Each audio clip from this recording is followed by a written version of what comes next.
Baba Askofu, ninakushukuru kwa nafasi hii katika hatua hii nyingine tena. Sasa niwasilishe taarifa hii ya kazi zilizofanyika kwa kipindi cha Januari mpaka Oktoba ya mwaka 2025. Mwenyekiti, taarifa hii ina sehemu nyingi kidogo.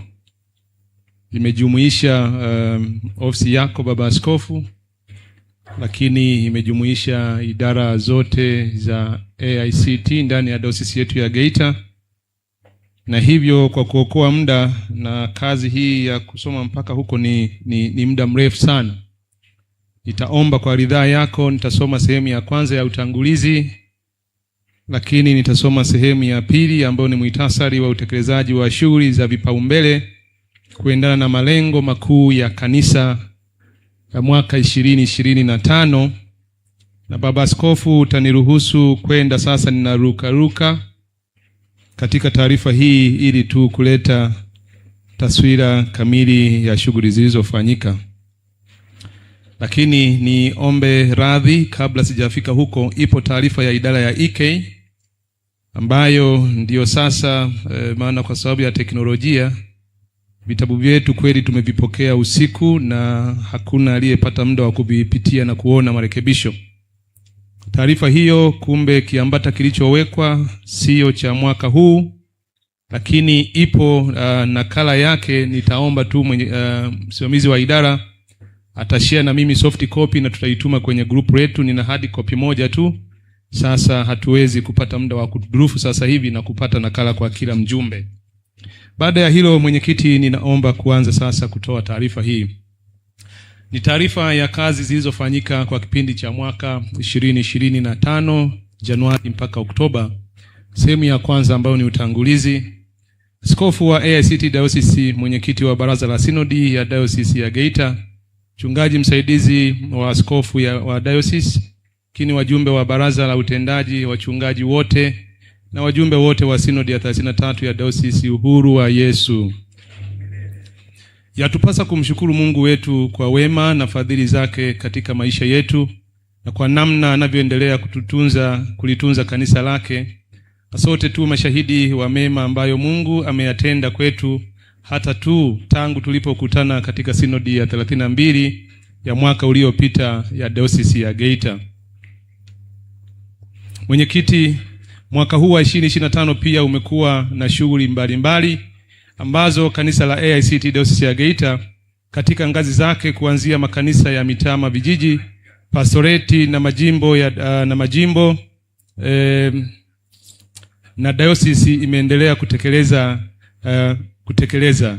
Miongoni mwa kazi hizo ni pamoja na kuhubiri Injili katika mikutano ya nje na ndani, lakini uanzishaji wa makanisa mapya, kubariki na kubatiza, kufungisha, kubariki ndoa, ujenzi wa nyumba za utumishi, nyumba za kuabudia kwa ngazi ya kanisa na pastoreti, lakini kuchangia miradi ya kimkakati ikiwemo ujenzi wa nyumba ya waskofu diocese, ununuzi wa eneo kwa ajili ya kanisa la Msumbiji, uchangiaji wa gharama za rungoya yani redio, lakini uchangiaji awamu ya 4 ujenzi wa Inland House pamoja na ulipaji wa deni la ardhi katika eneo la diocese.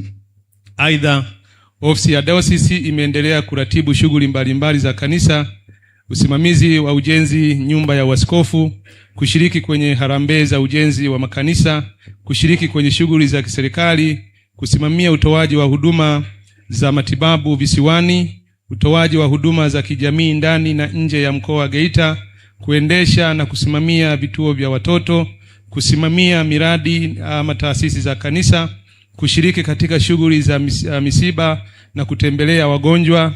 Na haya ni kwa uchache tu. Pamoja na kazi hizo katika ofisi ya diocese, ziara za kikazi za Baba Askofu kwenye majimbo zilichukua sehemu kubwa ya shughuli za ofisi ya askofu wa diocese. Na ziara hizi zimefikia makanisa takriban 90 sasa kwa kipindi cha taarifa. Mwenyekiti, katika ziara hizi tumejionea Wakristo wakiwa na shauku kubwa ya kuendelea kumtumikia Kristo na kuonesha utayari kwa kiwango cha juu katika kushiriki shughuli za maendeleo ya kanisa kwa ujumla. Kwa hakika, kila jimbo lililofikiwa kuna shughuli za kimaendeleo zinaendelea. Ujenzi wa nyumba za kuabudia na nyumba za utumishi katika hatua mbalimbali za ujenzi, ikiwemo msingi, boma, uwezekaji ama umaliziaji wa ujenzi. Na hii inaashiria kwamba hali ya kanisa kwa Dayosisi ya Geita kwa sehemu kubwa ni njema. Pamoja na hayo, mwenyekiti, bado zipo changamoto za wazi katika dayosisi, hasa migogoro katika makanisa. Migogoro ya kiuongozi ama kimaadili kama ilivyokuwa huko kanisa la Bugogo, lakini Ilemela na ilivyo Bumbire. Migogoro ndani ya makanisa ama pastoreti, ama baina ya viongozi na Wakristo, ama ndani ya mabaraza. Migogoro ambayo kwa kweli inachangia kanisa kutopiga hatua kwa kasi. Migogoro ya ardhi kama huko Kagu, lakini Ntama na maeneo mengine, migogoro ambayo kimsingi chimbuko lake ni Wakristo kutokuwa waaminifu na viongozi kutofanya vizuri katika kusimamia rasilimali ardhi wakati wa uongozi wao mahali husika. Matatizo mengine ni majengo ya ibada kuanguka ama kuezuliwa na upepo. Imerudisha nyuma hatua za maendeleo ya kanisa, na katika hili mwenyekiti, tuendelee kutahadharisha kanisa juu ya ujenzi bora unaozingatia vigezo ama viwango vya ujenzi ili kuwa na majengo imara na kuepuka kupata hasara ya mara kwa mara, kama ambavyo neno linazungumza katika Mambo ya Nyakati wa Kwanza sura ya 22 na mstari wa 5, imezungumza kwa habari ya ubora wa nyumba ya Bwana. Mwenyekiti, changamoto nyingine ambayo sasa imekuwa ikishika kasi ni watu wasio wema na wasio na hofu ya Mungu kuiba mali ya Mungu kanisani. Tumepokea taarifa mara kadhaa ya matukio ya wizi kanisani. Watu wameiba viti na vyombo vya muziki, na inasikitisha zaidi kusikia kuwa baadhi ya Wakristo wenzetu wanahusika katika matukio hayo. Jambo jingine mwenyekiti ni utapeli. Tumepokea taarifa za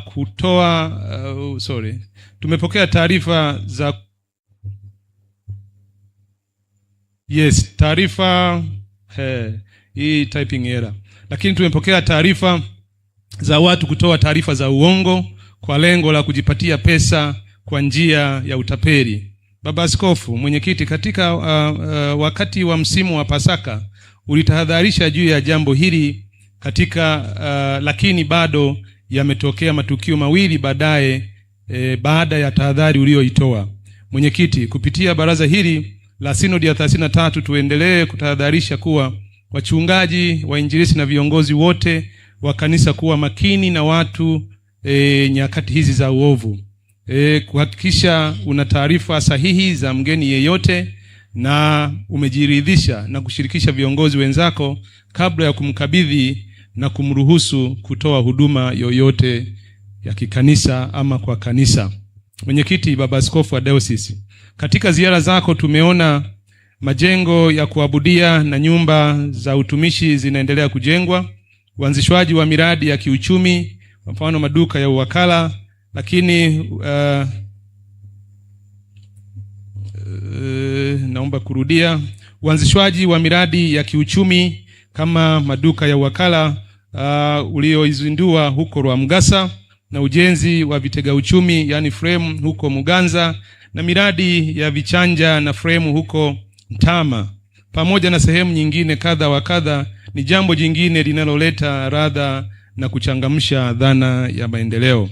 Mwenyekiti, pamoja na changamoto kadha hasa za kiuchumi katika taasisi zetu, Katoro hili, GCC, vituo vya afya Ikuza, Bumbire, Kahunda, Katunguru, lakini bado kwa neema ya Bwana tumeendelea kufanya vizuri katika maeneo mengine.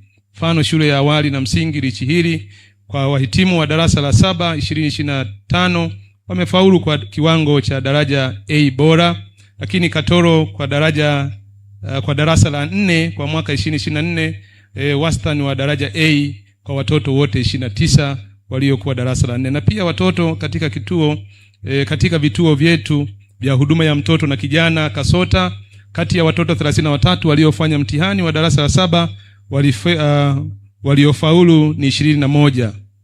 Lakini kituo chetu cha huduma ya mtoto na kijana Katunguru, waliofanya mtihani wa darasa la 7 walikuwa 36, waliofaulu ni 31. Bukoba walikuwa 17 na wote walifaulu. Lakini kituo chetu cha Sengerema walikuwa 23 na wote walifaulu. Yeriko walifaulu 58, walifanya 58, walifaulu 55. Huko Biharamulo walikuwa 11 na wote walifaulu. Katoro walikuwa 24, waliofaulu ni 23. Na nyumba ya Ebeneza, nyumba ya watoto Ebeneza, waliokuwa darasa la 7 ni 2 walifaulu vizuri. Baba Askofu Mwenyekiti, hali ya uchumi bado haijaimarika sana kwa ngazi ya dayosisi, hasa kwa kuwa chanzo cha mapato kwa shughuli zote za kiofisi kwa sehemu kubwa ni sadaka ama mawasilisho 20% kutoka kwa makanisa. Makanisa mengi kutowasilisha kwa wakati na wengine kutowasilisha kwa uaminifu imeongeza maumivu kwa ofisi ya dayosisi na kushindwa kutekeleza shughuli zake kwa kiasi kikubwa na kwa wakati. Mwenyekiti, katika mradi tunaoshirikiana na mshirika mwenza Compassion International Tanzania, watumishi 2 waliacha kazi, lakini shule yetu ya Rich Hill watumishi 4 kwa hiari yao, na mtumishi mmoja ofisi ya utawala aliachishwa kazi. Kwa upande mwingine, ofisi imeajiri waajiriwa wapya 2 na itaajiri wengine kuziba nafasi hizo zilizo wazi. Na kwa taarifa, yapo matangazo yanaendelea kusambazwa yakikaribisha watu wenye sifa kuomba kupata nafasi hizo.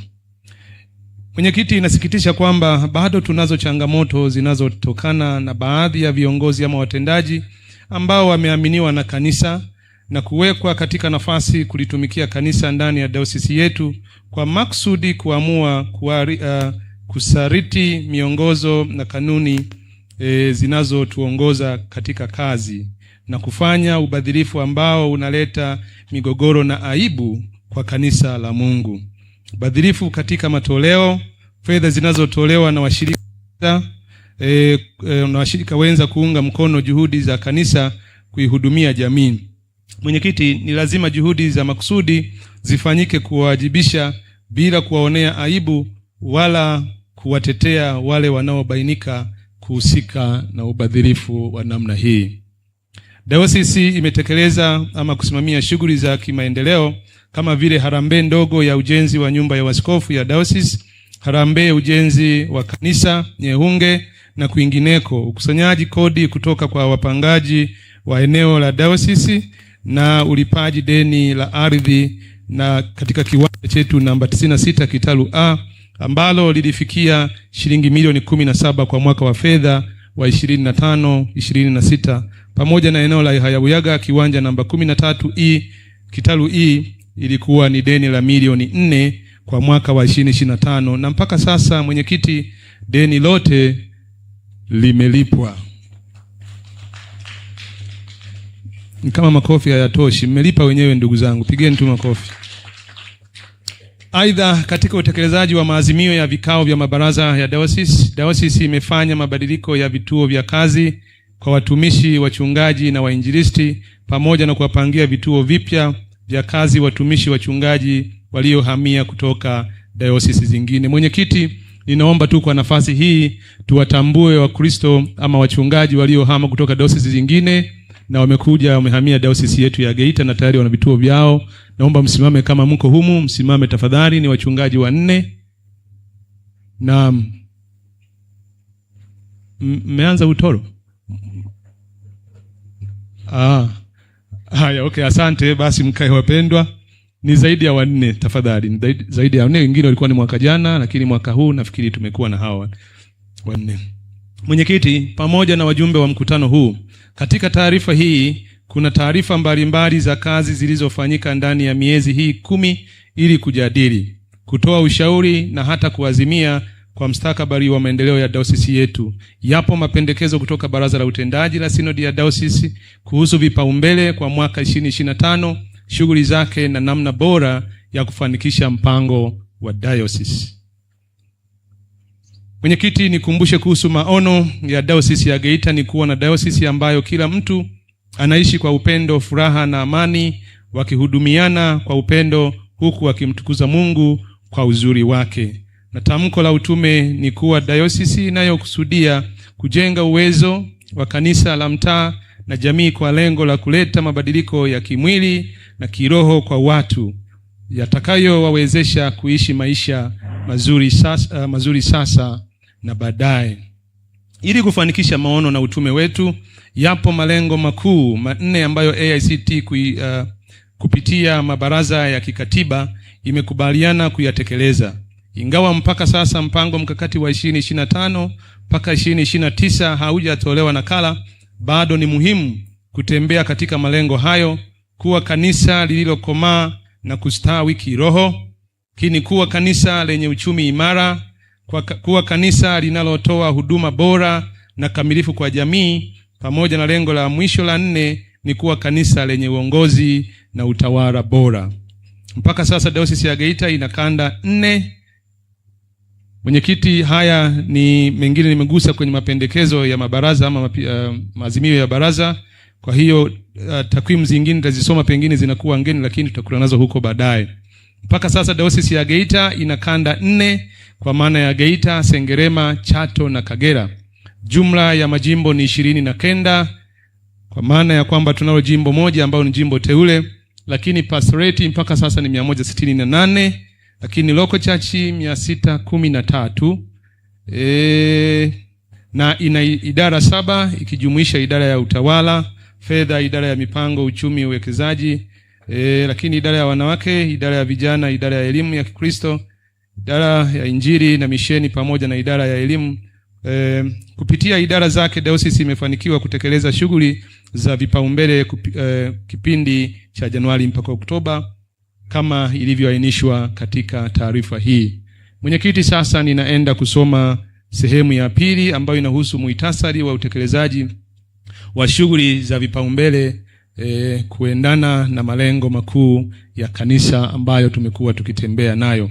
Na kwa kusoma hii, mwenyekiti, itanipa sasa nafasi ya kwenda ninarukaruka kwa yale yatakayofuatia, maana muhtasari utakuwa umefichwa ndani ya sehemu hii ya pili. Lengo kuu namba 1, kuwa kanisa lililokomaa na kustawi kiroho. Katika hili lengo tulikuwa na kipaumbele kuimarisha makanisa mapya na kufanya umisheni visiwani na Kagera. Ziara za baba askofu wa Dayosisi kwenye majimbo, hiyo ni sehemu ya kwanza, kwa maana ziara ya baba askofu ililenga kuimarisha kanisa, lakini kuwaona Wakristo na kuwatia moyo kwa kazi na safari ya Ukristo, kuomba pamoja nao na kujua mipaka ya maeneo ya kanisa, lakini kuweka wakfu wachungaji wateule, na jumla ya wachungaji wateule 19 waliwekewa mikono na kuwa wachungaji kamili, na jumla ya pastorate 12 zimezinduliwa katika ziara hizo, na ziara zimefanyika kwa majimbo takriban 20 sasa mpaka kipindi cha taarifa. Katika ziara hizi yapo mambo ama changamoto kadha yaliyotokana ama kutolewa taarifa na kanisa ama viongozi husika. Mfano ni umbali kijiografia kutoka makao makuu ya pastorate kwenda sehemu zingine yaliko makanisa ya vijiji, kutokuwa na nyumba za kuabudia, lakini kutokuwa na nyumba za utumishi, na hata uchache wa washirika katika kanisa, maana waamini kurudi nyumbani, waamini kurudi nyuma, na migogoro ya kiuongozi pamoja.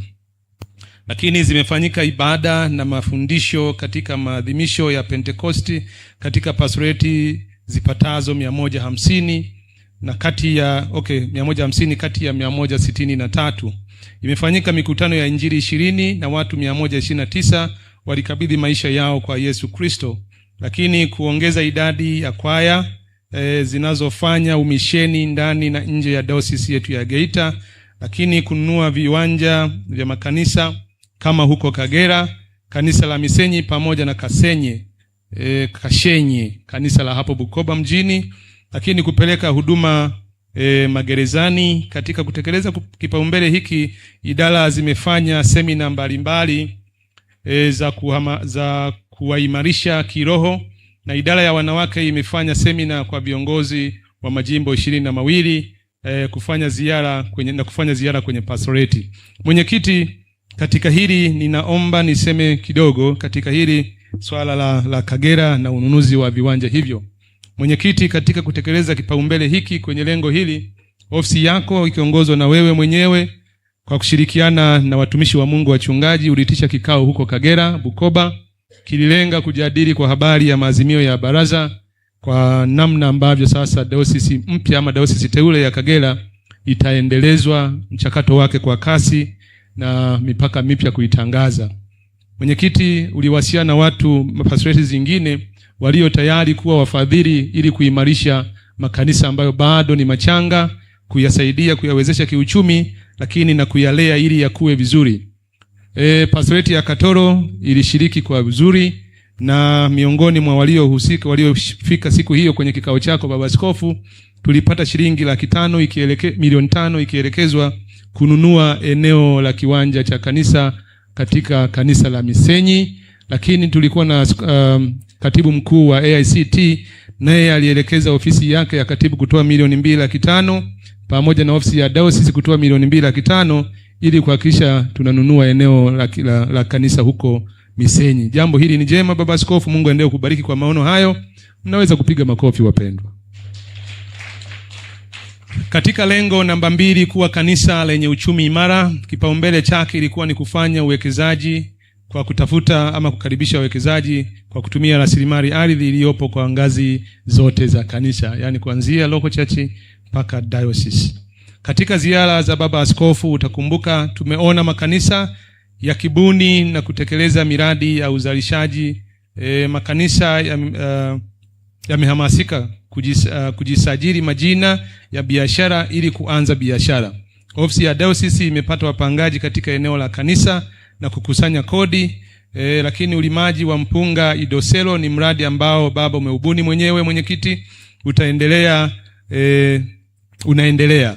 Lakini makanisa kutumia maeneo kwa kilimo, ingawa hili halionyeshi kuwa ni faida ya kuonekana kwa kanisa husika bado, kwa maana ya kwamba kilimo kinafanyika lakini ni kwa skeli ya chini sana. Sasa inakuwa ni kama shughuli ya kawaida, lakini pengine hatuichukulii kwa manani ili liweze kuwa na tija kubwa kwa kanisa husika.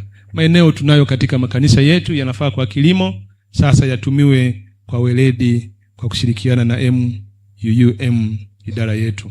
Idara ya wanawake kwa maana ya nyumba ya watoto Ebeneza wameanzisha mradi wa ufugaji kuku, lakini tunao mradi wa Kazunzu, miradi ya kilimo na uhifadhi wa chakula. Familia zilipatiwa mafunzo juu ya hilo na familia zimepata mavuno hadi kilo 3,000 kwa wastani. Hii ni huko katika mradi wetu wa Kazunzu ambako tunahudumia watoto waliotoka kwenye mazingira magumu katika mfumo wa kuwa na familia zinazowalea. Katika familia hizo ndio sasa tumewawezesha waweze kujitegemea, wasitegemee kupewa misaada kutoka dayosisi ama kwa mfadhili. Kipaumbele kingine katika lengo hilo ni ujenzi wa nyumba ya waskofu. Kumefanyika machangizo kutoka pastoreti katika makundi mawili, kundi la pastoreti 38 pamoja na kundi la pastoreti 128. Hata hivyo changizo hili halikufanyika kikamilifu kwa kuwa ni pastoreti chache tu zilizotekeleza kwa 100%, kama itakavyoonekana katika taarifa ya fedha hapo kesho. Kipaumbele kingine ni uwezekaji wa makanisa mapya hasa ya visiwani. Mwenyekiti, jambo hili kwa kweli halikufanyika kwa sababu nguvu kubwa tuliyokuwa tunaitazamia ni kutokana na toleo la wiki ya 5 ambapo tulifikiri tungeweza kuelekeza huko wakati wa mgao wetu wa mwezi wa 6, lakini hili halikuendelea. Nafikiri kila mmoja ana taarifa nalo. Lengo kuu namba 3, kuwa kanisa linalotoa huduma bora na kamilifu kwa jamii. Katika hili kipaumbele ilikuwa ni kusimamia shughuli za miradi ya washirika wenza kwa maslahi mapana ya kanisa. Katika taasisi ya kanisa shule ya Richi hili tumejenga vyumba 4 vya madarasa pamoja na chumba kimoja cha ofisi. Tumefanikiwa kujenga matundu 17 ya vyoo na ujenzi unaendelea. Tumeimarisha mahusiano kati ya taasisi zetu za kiserikali na imechangia watumishi katika taasisi hii kuaminiwa na serikali na kuhusishwa katika mazoezi muhimu ya kiserikali. Jambo hili ni la faida kwa taasisi zetu. Lakini kituo cha afya Kitua huko Bumbire kimehudumia wagonjwa wapya 47. Ikuza tumehudumia wagonjwa wapya 320 kwa mwaka huu kwa kipindi cha taarifa. Lakini wakati huo wagonjwa wapya 2450 wamehudumiwa kupitia huduma yetu ya matibabu kwa meli yetu ya Jubilee Hope. Lengo kuu namba 4, kuwa kanisa lenye uongozi na utawala bora. Mwenyekiti, vikao vimeendelea kufanyika.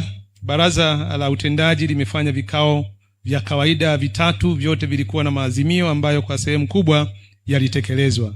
Vipo vile vya kiidara pamoja na management, navyo vilifanyika kwa sehemu.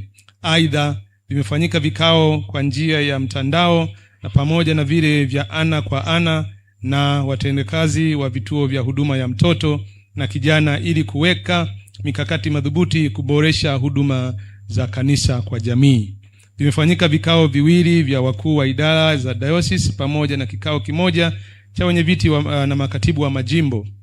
Lakini zoezi la kuwekewa mikono wachungaji wateule lilitekelezwa.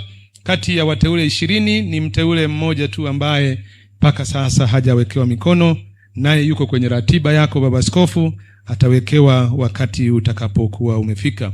Lakini kuajiri watendakazi sambamba na mikakati kutokana na vikao hivyo, tayari tumeajiri watendakazi 3 kuziba nafasi zilizokuwa wazi katika kituo cha Katunguru.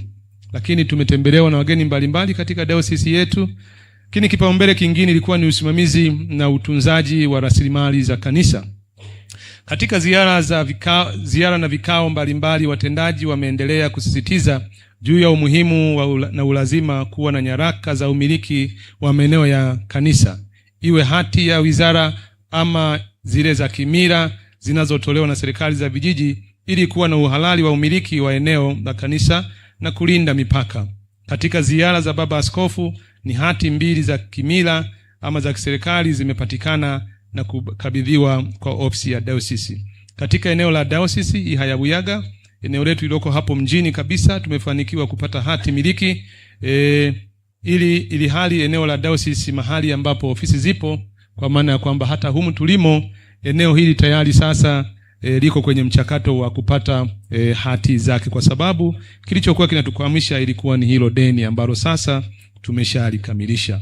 Zipo changamoto mwenyekiti, ni chache, lakini za ujumla ni chache, lakini individually ni nyingi kweli ukiangalia katika kila idara moja moja. Upungufu wa watumishi wa injilisti, hii imekuwa ni changamoto, na makanisa mengi kweli baba mwenyekiti hayana wainjilisti wa kuyasimamia. Lakini majengo ya kanisa kutokamilika kwa sababu ya ukata, hii nayo imeonekana kuwa changamoto, maana mambo hayaendi kwa sababu ya hali hiyo na watu wanaendelea kusali kwenye mazingira magumu. Lakini umbali kijiografia, hili nalo limekuwa changamoto, na imekulazimu Baba Askofu kuendelea kuhamasisha watu kupanda makanisa mengi ili basi kuweza kutenga pastoreti, watu wapate huduma za kichungaji kwa ukaribu. Mwenyekiti, sehemu ya 3 hii ni taarifa ya utekelezaji wa shughuli za idara, na hapa sasa nitaenda kwa kurukaruka kwa sababu kabrasha tunalo, basi unaweza kufuatana nami ama utapata muda wa kulisoma, maana mengi nimeyazungumza katika utangulizi na sehemu hiyo ya utekelezaji. Mwenyekiti, katika idara ya MUUM ambao ni mipango, uchumi, uwekezaji na maendeleo, tunao miradi kadha wa kadha ambayo inafanya kazi, na asubuhi tumekuwa na washirika wenza. Hawa wote miradi inayofanyika imeelezwa kwenye sehemu hizi. Tunao mradi wa kilimo hifadhi. Katika hili mwenyekiti, watu wajumbe tuwe tu macho kuziendea fursa zinapokuja, na kimsingi kama walivyosema, tunapokuja huko ni kanisa wala sio wao wanatuwezesha, na sisi hiyo huduma ni ya kwetu tuione. Kurasa unaofuata wa 23 zipo taarifa za vikundi kwa namna ambavyo mradi huo wa kilimo hifadhi una operate ama unaendeshwa. Kuna mikopo inatolewa kwa watu hao wanaohusika ama walioandikishwa kwenye miradi hii. Unaweza kuona kwenye jedwali hilo yapo maelezo na kipo kiasi cha fedha cha mikopo kilichotolewa kwa wahusika hao. Mwenyekiti, niende mpaka ukurasa wa 27 inayohusu idara ya mafunzo ya Biblia na theolojia. Na hapa nitasoma kipengele cha ufadhili, jambo zuri la kujivunia na kuona kwamba wapo watu wanaotuunga mkono tunapoendesha huduma zetu. Ufadhili, tarehe 2 mwezi wa 6 hiyo shirika la Family Worship Center waliweka kwa account. Sasa mtaniwia radhi, Kiswahili kilichoandikwa ni cha mwenyewe mwenye Kiswahili. Kwa hiyo ni lugha iliyotumika ya wenzetu. Kwa maana ya kwamba iliwekwa kwenye akaunti ya GCC shilingi milioni 5,400,000 kwa ajili ya ufadhili wa wanafunzi wanaofadhiliwa na shirika hilo. Lakini tarehe ya 27 mwezi wa 7 shirika la Family Worship Center waliweka tena kwenye akaunti kiasi hicho milioni 4. Hii ni kuonesha kwamba tunao wafadhili ambao wamejitoa kusaidia wanafunzi wetu wa uinjilisti wanaosoma kwenye chuo chetu cha GCC. Baada ya hapo mwenyekiti, niende tena ukurasa wa 29. 29 hapo kwenye nyumba ya watoto Ebeneza. Hii ni idara ya wanawake, tasoma nayo kwa ufupi. Katika paragrafu ya pili ama aya ya pili, huduma kwa watoto hawa imeendelea kutolewa kwa upendo na mshikamano mkubwa kutokana na makanisa, watu binafsi, familia na vikundi mbalimbali. Mfano mzuri ni jimbo la Kishinda ambalo limechangia magunia 3 ya mahindi, na katika jimbo la Geita pastoreti mbalimbali pamoja na waumini binafsi wamekuwa wakitembelea kituo na kutoa misaada ya mahitaji mbalimbali kama vile vyakula, mavazi na vifaa vya shule. Mwenyekiti, katika hili niombe kuhamasisha wajumbe tuhamasike. Huduma hii ni ya kwetu, watoto hawa ni wa kwetu. Tumekubali kuwachukua na tuko nao na tunawahudumia. Na hapo mwenyekiti, nitoe taarifa kuwa imeandikwa humu, lakini niseme kwamba miezi ya mwanzo kwa mwaka huu tulipata usajili wa kituo chetu hicho cha nyumba ya watoto Ebeneza. Tumesajiliwa na serikali, sasa kinatambuliwa na serikali kuwa ni kituo cha malezi ya watoto. Mshangilie Bwana. Bwana Yesu asifiwe. Bwana asifiwe. Tupunge mikono tafadhali. Sawa. Wale mnaoniombea kwa kuinama, ninawashukuru. Usiiname sana maana utakoroma. Lakini mipango ya baadaye, ili kutekeleza ajenda ya kujitegemea na stadi za maisha kwa watoto, nyumba ya watoto Ebeneza imepanga kuanza mradi wa ufugaji kuku. Tayari hili limeshaanza kufanyika, kwa sababu haya yalikuwa ni ya mwanzo. Ndani ya miezi hiyo tayari limeshaanza kutekelezwa. Baba mwenyekiti, niombe kwenda ukurasa wa 33 katika idara ya injili na misheni. Ukurasa wa 33.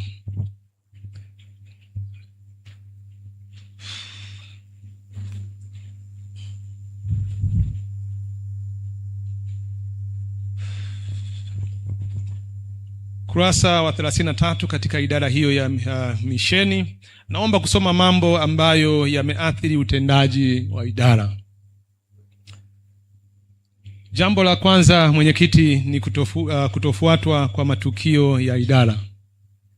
Lakini jambo jingine ni uhaba wa vifaa bora vya kuonyeshea sinema. Tutakuwa sote ni mashahidi kwamba tumekuwa na utaratibu huo tangu miaka hiyo kuonyesha sinema, na hii imekuwa na manufaa na mwitikio chanya hasa katika kueneza injili ya Kristo. Kwa sasa tuna uhaba ama upungufu wa vifaa hivyo. Ndio moja ya sababu zinazoturudisha nyuma. Lakini makanisa yanayoanzishwa kukosa wasimamizi au wainjilisti. Mwenyekiti, hili sasa limekuwa ni jambo la muda mrefu kwa sababu ya uhaba wa wainjilisti. Tunapata wainjilisti, lakini walio wainjilisti walikuwa na nafasi ya kusonga mbele kwenda kusomea uchungaji. Kwa hiyo hili lisingeweza kuzuiliwa. Kwa hiyo wanaenda, wakitoka wanaacha nafasi zingine za wainjilisti. Lakini wainjilisti hawatoshi, na mwaka huu sasa kwa idadi iliyopo nafikiri bado tutaendelea kuwa na upungufu mkubwa. Lakini baadhi ya wachungaji, mwenyekiti, hili tumeliwekea wino mzito. Baadhi ya wachungaji, ni kweli ofisi yako ya askofu imeletewa majina, yameitwa majina specific ama mahususi, lakini kwa ujumla niseme baadhi ya wachungaji hawakubaliani na maadhimisho ya juma la Pentecost. Wanadiriki kushawishi na baadhi ya maeneo mengine wasifanye maadhimisho na kufanya semina kwa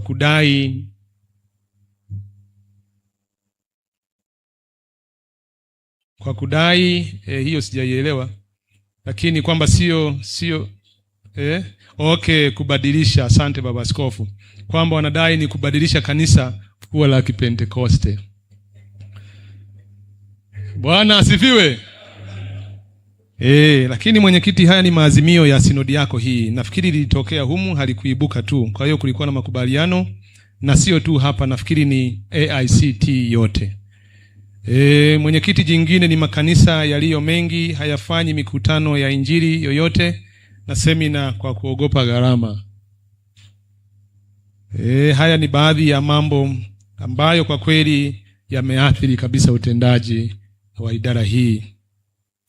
Mwenyekiti, kurasa unaofuata wa 34 zipo changamoto zimeainishwa pamoja na mafanikio, lakini baadhi yote haya ni kama yamejirudia, ni yale yale na kwa zaidi kidogo. Baada ya hapo mwenyekiti, ninaomba nirukie ukurasa wa 36 pale ambapo kuna mafanikio katika idara ya EK. Na hili nilitangulia kusema kwamba ninayo nakala ngumu hapa. Kwa hiyo ulionayo hapo, ukurasa huu unaweza ukaukunja kwamba utafanywa marekebisho, na taarifa ya mwaka inayohusiana basi tutaituma kwenye grupu letu. Lakini naomba tu nisome kwa uchache kutoka kwenye hii nakala ngumu nilionayo mimi hapa. Yapo mafanikio katika shughuli zilizotekelezwa na idara hii. Wamefanya semina ya ufuasi DFC, lakini walifanikiwa kufanya vikao kadha wa kadha, lakini wamefanikiwa kufanya semina kwa viongozi 38 na wamefanikiwa kufanya semina ya walimu. Tukumbuke ndugu zangu, hii ni idara ya mafunzo, elimu ya Kikristo. Kwa hiyo mambo mengi kweli ni ufundishaji na useminishaji, ili watu wayajue yale ambayo idara imetumwa na kanisa kuhakikisha kanisa linayajua. Lakini zipo changamoto, watumishi wa Mungu ama wa Kristo, viongozi kutokubaliana na mifumo na miongozo ya utendaji wa shughuli za idara, lakini baadhi ya pastoreti kutumia walimu ambao hawakufundishwa. Mwenyekiti, ili uwe mwalimu kafundishe huko, ni lazima wewe ufundishwe na walimu wa walimu. Sasa katika hili kumetokea changamoto, wanaofundisha huko wengine hawajawahi kufundishwa elimu ambayo wanapaswa kuifundisha huko chini. Sasa hii ni changamoto, kwa sababu taarifa zinazofikishwa huko kwa watoto ama kwa watu hao zinakuwa sio sahihi, haziendani na mfumo na mwongozo uliopo kwa wakati huo. Mwenyekiti, baada ya hapo ninaomba niluke kabisa mpaka ukurasa wa 41, huduma za tiba. Nitasoma huo utangulizi hapo kwenye huduma za tiba, ukurasa wa 41. Jumla ya wateja ama waliohudumiwa 34,938 walihudumiwa kwa kipindi cha Januari mpaka Septemba 2025. Kwa kipindi kama hicho cha Januari Septemba 24, jumla ya wagonjwa waliotibiwa ama waliohudumiwa ni 32,135. Huu ni ulinganifu kwa maana ya mwaka jana kwa kipindi hicho na mwaka huu wa 2025 kwa kipindi hicho. Maana yake tumeongeza kuhudumia watu wengine zaidi ya 2,000. Hii ni hatua nzuri na ni hatua ya kupongezwa kwamba huduma yetu ya afya basi inafanya vizuri, inagusa jamii na kugusa maisha ya watu. Mwenyekiti, kwa ufupisho, ukurasa wa 42 lipo hapo jedwali la huduma za tiba katika zahanati ya Ikuza. Napo tunaona hapo, ninaomba tu kufanyiwe marekebisho. Ukitoka column ya kwanza ya namba, column ya pili ya huduma iliyotolewa, column nyingine ni wapya lakini 2025, lakini marudio 2025, lakini kuna jumla ya 2025. Kimsingi mwenyekiti, ile iliyoandikwa 25 inapaswa kuwa 24 na iliyoandikwa 24 inapaswa kuwa 2025. Kwa hiyo taarifa hizi ni za kipindi hiki cha taarifa cha 2025, ambapo huduma ya wagonjwa wa nje jumla ni 448. Ukurasa wa 43 katika kituo chetu cha Bumbire huko Kitua, ipo idadi imeainishwa ya wagonjwa ambao tumewahudumia katika maeneo mbalimbali, wagonjwa wa nje, lakini wagonjwa waliopumzishwa, lakini watoto, wajawazito. Na katika taarifa hizi mwenyekiti, hatuna kifo kilichotokea mikononi mwetu. Na hili tunamtukuza Mungu, na tuendelee kuomba huduma zetu ziendelee kuwa baraka kwa jamii. Makofi basi jamani. Ukipiga makofi mnanitia moyo, na mimi nina moyo. Asante. Lakini ni taarifa njema kwa ajili ya watumishi wanaofanya kazi huko. Tunapokea shukrani kwa niaba yao, na Mungu ataendelea kuwabariki. Kurasa wa 45. Yapo mafanikio, ninaomba niyasome mwenyekiti. Katika mafanikio, moja ya mafanikio ni kuhakikisha uwepo wa dawa. Kweli dawa zimeendelea kuwepo kiasi ambacho hakuna upungufu mkubwa tofauti na miaka ya nyuma, lakini kuendelea kulipa mishahara ya watendakazi hawa imeendelea kulipwa, lakini kuhakikisha usimamizi bora wa rasilimali watu unaendelea kutekelezeka, lakini kuimarisha na kuboresha vifaa na mashine za meli ili kuhakikisha utendaji bora wa kazi. Lakini meli yetu Jubilee Hope imefanikiwa kufanya ziara mara 8 kwa kipindi cha taarifa kwenda kuhudumia jamii huko visiwani. Lakini mwenyekiti, utakumbuka mwezi Februari tarehe 10 tulikuwa na Jubilee ya miaka 10, lakini na mapokezi ya meli mpya ya Red Jean. Jambo hili ni tukio zuri na ni moja ya mafanikio katika huduma yetu. Lakini mradi wa MV Jubilee Hope kuwa chanzo cha kuanzisha miradi ya kuboresha maisha makundi yaliyo hatarini kutokana na maambukizi ya virusi vya ukimwi. Mwenyekiti, ninarukia ukurasa unaofuata, kipengele cha mwisho kilichoandikwa kazi zilizofanyika kuanzia Januari hadi Septemba. Na hili ni katika shule yetu ya Richi hili. Tumeimarisha uhusiano, na hii nilisema kwenye muhtasari. Lakini kulipa mishahara tumeendelea, hakuna madeni ya mishahara, lakini hakuna mshahara unaocheleweshwa kwa mtumishi, wote wanalipa kwa wakati sawa sawa na mikataba yao. Mwenyekiti, ukurasa unaofuata umeeleza habari ya mpango kazi katika shule yetu ya Richi Hill, na utapata muda mjumbe wa kupitia. Lakini baada ya hayo mwenyekiti, katika taarifa hii mwenyekiti, kwa mujibu wa agenda, labda sasa niende kwenye utekelezaji wa shughuli za vipaumbele. Nafikiri nimeshaisoma hiyo, lakini vipaumbele kwa mwaka 2026 ninaomba nivisome mwenyekiti. Lakini maazimio ya baraza la utendaji nao niyasome ili sasa hii agenda niwe nimemaliza.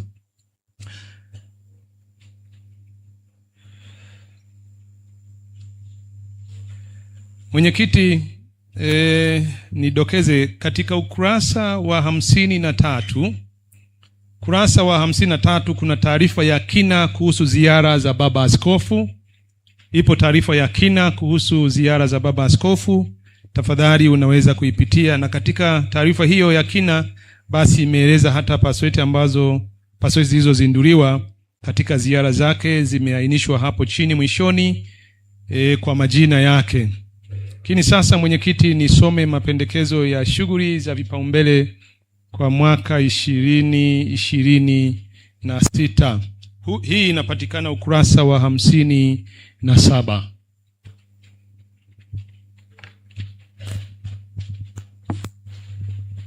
Ukurasa wa 57.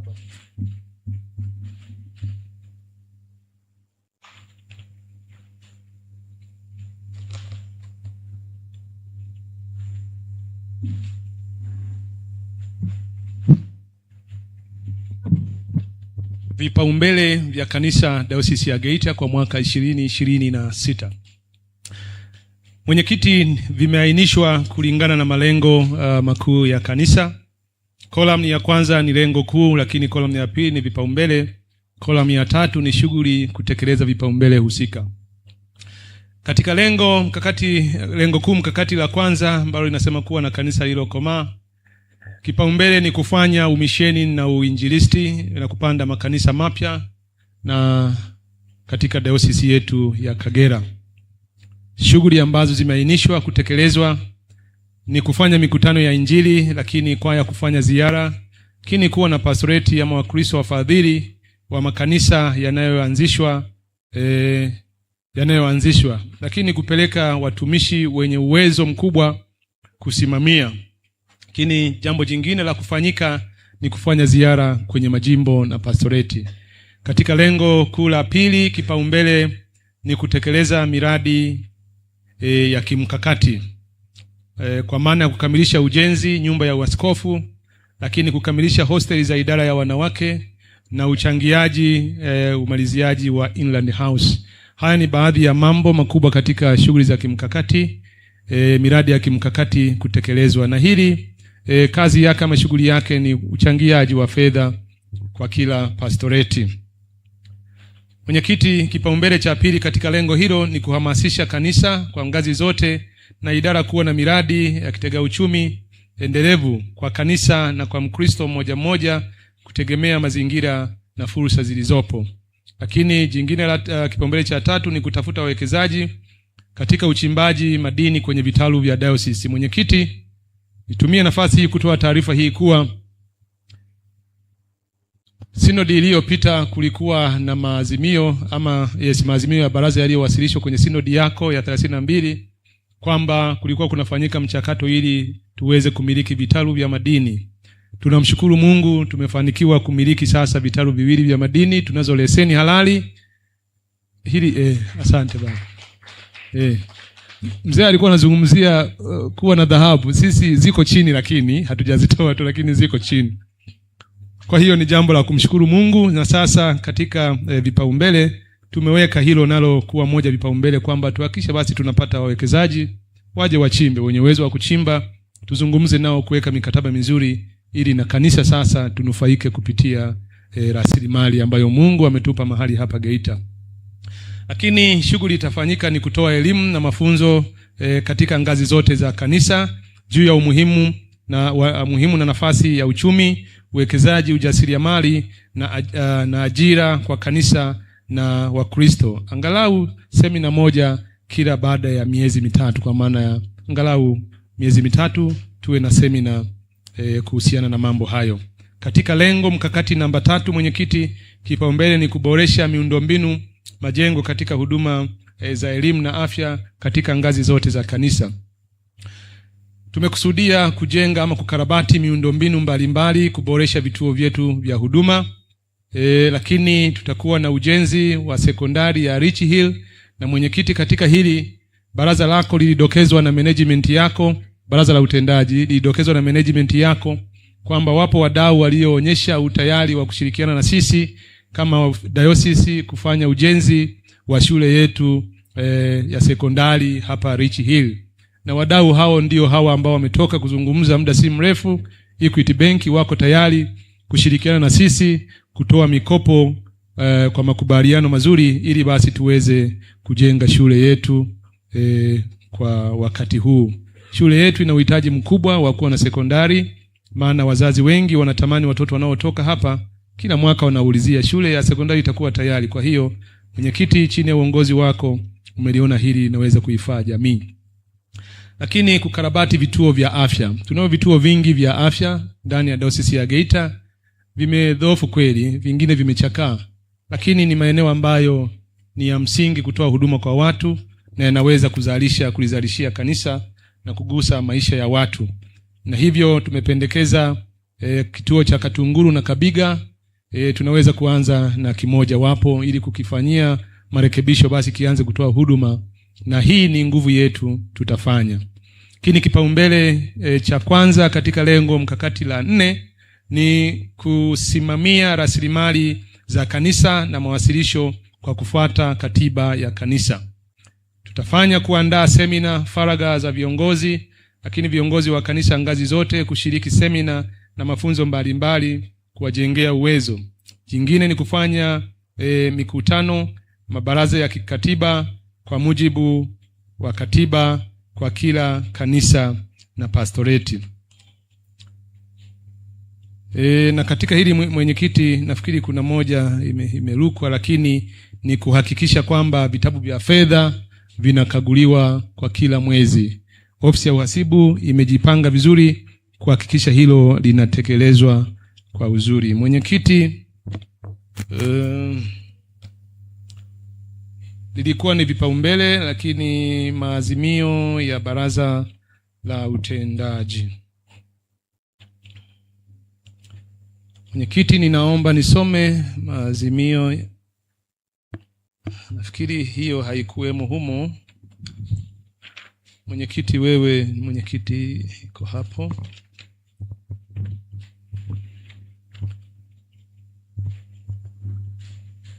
Mwenyekiti wa sinodi hii, baba askofu wetu wa diocese, nisome mbele ya baraza hili mapendekezo kutoka mabaraza yetu ya utendaji, baraza la utendaji la sinodi ya diocese pamoja na baraza la utendaji la sinodi kuu ya African Inland Church Tanzania. Baraza la utendaji huko haiko, nafikiri huko haiko wapendwa. Baada ya kikao kama kawaida tulivyofanya mwaka jana, tutasambaza ikiwa yatakuwa yameazimiwa na mkutano huu. Diocese ya Geita kuwa na kanda 4, hili ni azimio la baraza la utendaji kwamba kuwe na kanda ya Geita, kanda ya Sengerema, kanda ya Chato na kanda ya Kagera, na kwamba mwenyekiti wa kanda ya Chato atakuwa ni mchungaji Mesha Kingerera, mwenyekiti wa kanda ya Chato, na mwenyekiti wa kanda ya Kagera atachaguliwa kwa wakati kwa mujibu wa utaratibu. Hilo ni pendekezo maazimio namba 1 la baraza la utendaji la sinodi ya diocese. Azimio la pili ni kuweka upya mipaka ya diocese teule ya Kagera. Sasa itazingatia mipaka ya mkoa wa Kagera, mipaka ya serikali. Jambo hili lilipitiwa kwenye mabaraza yetu ya utendaji na liliazimiwa hivyo ili kuboresha mchakato na namna bora ya kuendelea katika zoezi hili la kuhuisha ama kuifanya kuwa diocese teule hii ya Kagera. Na sasa mipaka yake itakuwa ni ile ambayo iko kiserikali kwa maana ya mipaka ya mkoa wa Kagera. Bwana Yesu asifiwe. Bwana asifiwe. Pendekezo ama azimio namba 3, mwenyekiti, baraza liliteua Wakristo 15 wa African Inland Church Tanzania kuwa wajumbe wa kamati ya maandalizi ya diocese teule ya Kagera baada ya kuwekwa mipaka mipya ya diocese teule. Jambo hili mwenyekiti lilikuja kufuatia kuwekwa mipaka upya. Wajumbe wengine walionekana kutoka sasa nje ya mipaka hiyo, na hivyo kuwa wajumbe baraza lako liliona ni vyema wajumbe wakahusika hasa wa kutoka kwenye diocese teule na mipaka yake. Naomba kuwataja tu kwa majina wale ambao baraza la utendaji lilipendekeza kuwa wajumbe wa kamati hiyo. Na yamkini wengine ni wajumbe ambao kwa sasa wako diocese, wako majimbo ya nje ya Kagera, lakini utaratibu unafanyika maana baraza lilishaelekeza kufanya mabadiliko ya vituo vya kazi. Bwana asifiwe. Sasa mlioanza kikundi cha kuwezeshana sasa. Jina la kwanza ni mchungaji Emmanuel Makunza, na huyu atakuwa mwenyekiti wa kamati hiyo. Lakini jina la pili ni mjumbe wa sinodi wa pastoreti ya Bukoba ndugu Dani. Lakini mjumbe wa 3 ni mchungaji Elisha Bwire, pastoreti ya Ikuza. Mjumbe mwingine ni Emmanuel Majada, mchungaji huyu kutoka Biharamulo. Mjumbe wa sinodi Ndila kutoka Biharamulo. Mchungaji Johnny Kaniki. Unatoka wapi mchungaji? Asante sana. Kumbe ndio maana ulikuwa umekaa Kagera. Nimegundua.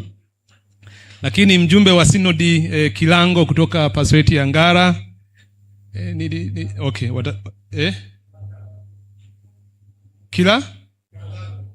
Kilago, nimesema Kilango? Hapana, ni Kilago kwa kweli, kutoka Ngara, mjumbe wa sinodi huyo. Lakini ndugu Ngongo ambaye ni katibu pastoreti ya Karagwe, mjumbe wa sinodi Nuhi pastoreti ya Kiamyorwa. Ni sawa? Ni sawa. Wajumbe wawili kutoka idara ya wanawake diocese teule ya Kagu, ya Kagera, na Kagu nayo ya Kagera. Majina haya hatujayapata kwa sababu ya mawasiliano tu yalikatika, lakini tutakuwa na wajumbe wawili kutoka idara ya wanawake ndani ya kanda hiyo. Lakini tunaye Dr. Samuel Chaba, huyu ni wa pastoreti ya Bukoba. Tuna Ana Malango, pastoreti ya Bukoba pia, na tuna ndugu Kikome Joseph Kayungilo, huyu ni mratibu kwenye kituo chetu cha huduma ya mtoto na kijana cha hapo Bukoba. Jina jingine ni Liberata Konstantini Korongo, huyu ni wa pastoreti ya Kyerwa. Haya ni majina ambayo baraza na management waliyaazimia kuwa watakuwa wajumbe kwenye kamati hiyo. Mwenyekiti, kwa ridhaa yako ninaomba tu labda wanaweza kusimama. Kama wapo hapa wanaweza kusimama. Hampo? Wasimame tu kwanza. Wasimame tu kwanza. Uko wapi? Wasimame. Tuachapie makofi. Ni kweli mwenyekiti, wengine sio wajumbe wa synod, sio wajumbe wa baraza hili, wako huko kama ambavyo utaratibu unataka. Lakini nitaomba mwongozo wako utaendelea kama kutakuwa na jambo jingine juu ya hawa. Hayo yalikuwa ni azimio namba 3 la baraza la utendaji la synod. Lakini azimio namba 4 ni baraza liliazimia kiasi kilichochangwa kwa ajili ya harambee kubwa mpaka sasa kielekezo kwa mradi wa idara ya wanawake. Mwenyekiti, kulikuwa na mpango wa kufanya harambee kubwa ambayo ulimwalika rais wetu Samia Suluhu Hassan kuwa mgeni rasmi wa harambee hiyo tangu mwezi wa 7, naye alielekeza ama alikasimu jukumu hilo kwa mkuu wa mkoa kufanya harambee hiyo. Lakini zilifanyika harambee kwenye pastoreti zetu. Tunakumbuka zoezi la mwezi wa 6, kama sio wa 7, harambee hizo zilifanyika na Wakristo na wanakamati wameendelea kuchangia.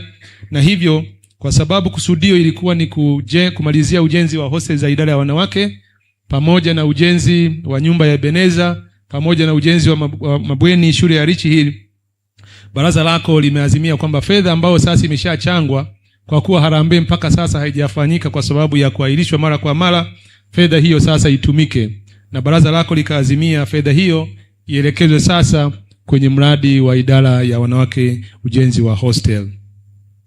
Lakini baraza liliazimia watendaji wa majimbo kuwa wajumbe waalikwa wa mkutano wa synod ya diocese. Mwenyekiti, pengine nitaonyesha kusikitika ikiwa ninachokiwaza ndio hicho. Ninaomba wajumbe hawa watendaji wa majimbo mlioko hapa, mnaweza kusimama mlioko hapa, makatibu wa majimbo. Basi sisi sijasikitika. Asubuhi niliona walikuwa ni sijui wangapi, nilisikitika kwa kweli. Lakini kumbe mpo watendaji wenzangu. Jina la Bwana libarikiwe. Mwenyekiti, nisome maazimio ya baraza la utendaji la synod kuu ya diocese. Synod kuu ya AICT. Kuhusu sadaka kwa ajili ya ununuzi wa kiwanja Msumbiji, kila katibu wa diocese asimamie kwa kina utekelezaji wa uchangiaji wa sadaka hiyo na kutoa taarifa katika kikao cha Machi 2026, na hatua za kinidhamu zitachukuliwa kwa asiyetekeleza azimio hili. Mwenyekiti, utakumbuka kwenye kikao hicho ulikuwepo. Makatibu wote walipewa warning hiyo ama onyo hilo, na tuliporudi kwa kweli Mungu ametusaidia. Tumetekeleza kwa kiwango cha kutosha. Pesa milioni 4 zilichangiwa kwa ajili ya changizo hilo la ununuzi wa eneo la Msumbiji. Sasa kumbe zilikuwa tu zimekaa huko, alafu watumishi hamzileti. Nyinyi bwana nyinyi. Lakini tunamshukuru Mungu, hilo tumelifanya kwa hatua hiyo, na hata kabla ya hapo tulifanya, lakini ilikuwa ni kiasi kidogo. Na sasa tutakapofika wakati wa kutoa taarifa, mwenyekiti, nitatoa taarifa tena nikiwa tu na furaha, maana limetekelezwa kwa asilimia nyingi. Lakini azimio jingine ni swala la Tana Girls. Synod kuu ya 83, mtakumbuka wajumbe mlio kuwepo, iliazimia kila diocese ikamilishe kiasi kilichokasimiwa ambao ni jumla ya shilingi milioni 16.3 kwa diocese zote. Mwenyekiti, hili nimelifuatilia kupata gharama ama kasima ambayo sisi Dayosisi ya Geita tulipewa, lakini makao makuu wameniambia walirejelea kwenye kikao cha kamati ya fedha ili waipangie upya na taarifa tutapata, ingawa hapo kabla tuliwahi kukasimiwa na hatukuwa tumekamilisha mchango huo kwa ajili ya shule yetu ya kanisa ya Tana Girls. Mwenyekiti, baada ya kusema hayo, ninaomba kuwasilisha.